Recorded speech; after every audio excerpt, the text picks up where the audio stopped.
এত রোদ্দুর সহ্য করা যায়? আবার এদিকে নদীর জলও বেড়ে যাচ্ছে। তো দেবা, তোমার কি বাড়িতে জল উঠে যায়? উঠে যায় না? পিছনে মেঘ কোথায় গেছে দেখে দাও একবার।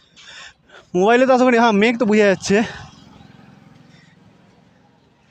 কিন্তু রৌদ্র প্রচণ্ড রৌদ্র করেছে। আমার ছবি আসছে, প্রচণ্ড রৌদ্র তো করেছে। এখন রৌদ্র তবু হেঁটে হেঁটে যেত, কারণ সাইকেল রেখে চলে এসেছি দেবার দোকানেই। তাই তো নদীতে জল, ওই যে আমাদের শ্মশান ঘাট, ওই যে দেখতে পাচ্ছি ছোটো একটা ঘর, ওটায় পুকুরিয়ার শ্মশান ঘাট আছে, যদি এখনও শুরু হয়নি, শুরু হবে। আর এই, তুমি কবিতা বলতে চাও? এই রৌদ্র কত করেছে, আবার ছায়া করছে, ছায়াতে ভালো লাগছে।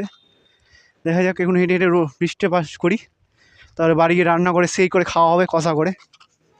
তো এখন আমাদের চিকেন টিকেন সব কিনা হয়ে গেছে, এবার দোকান থেকে বেরালাম, আর কিছুক্ষণে